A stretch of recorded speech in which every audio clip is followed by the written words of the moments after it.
एक बार राधा जी ने कृष्ण से पूछा, प्यार का असली मतलब क्या होता है? श्री कृष्ण ने हंसकर कहा, जहाँ मतलब होता है वहाँ प्यार ही कहाँ होता है। कहते हैं सच्ची भक्ति और प्रेम से भगवान को भी जीता जा सकता है। आज मैं आपको भगवान के एक सच्चे भक्त की कहानी सुनाती हूँ। एक सेठ बड़े कंजूस थे। एक दिन उन्होंने दुकान पर बेटे को बैठा दिया और बोले कि बिना पैसे किसी को कुछ मत देना, मैं अभी आया।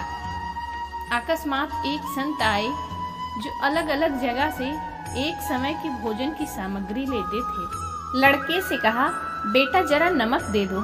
लड़के ने संत को डिब्बा खोलकर एक चम्मच नमक दिया। सेठ जी आए तो देखा कि डिब्बा खुला पड़ा था। सेठ जी ने कहा, क्या बेचा? बेटा बोला, एक संत जो तालाब पर रहते हैं उनको एक चम्मच नमक दिया था। सेठ का माथा ठनका। वो बोले, अरे मूर्ख, इसमें तो जहरीला पदार्थ है। अब सेठ जी भागकर संत के पास गए। तब तक संत भोजन बनाकर भगवान को भोग लगाकर खाने की थाली लेकर बैठ चुके थे। सेठ जी दूर से ही बोले, महाराज रुकिए, आप जो नमक लाए थे नमक नहीं था बल्कि जहरी पदार्थ था। कृपया करके आप ये भोजन ना करें। संत जी बोले, भाई हम तो प्रसाद लेंगे ही, क्योंकि भोग लगा दिया है। भोग लगाकर भोजन छोड़ नहीं सकते। अगर भोग नहीं लगता तो भोजन बेशक छोड़ देते। ये कहकर संत ने भोजन को प्रसाद समझकर खाना शुरू कर दिया। सेठ जी के तो होश उड़ गए थे। वो रात भर वहीं बैठे रहे।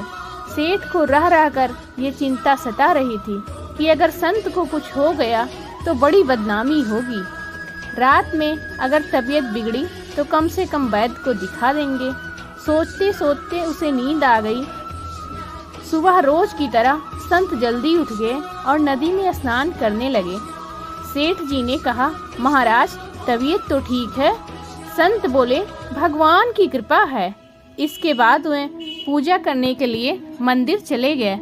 जैसे ही संत ने मंदिर का द्वार खोला तो देखा कि भगवान के श्री विग्रह के 2 भाग हो गए हैं और शरीर काला पड़ गया है। ये देखते ही सेठ को सब कुछ समझ आ गया कि भक्त के अटल विश्वास को देखकर भगवान ने भोजन का जहर भोग के रूप में स्वयं ग्रहण कर लिया और भक्त को प्रसाद ग्रहण कराया। इसके बाद सेठ ने तुरंत जाकर बेटे को सौंप दी और स्वयं संत के शरण में आकर भगवान की भक्ति करने लगा।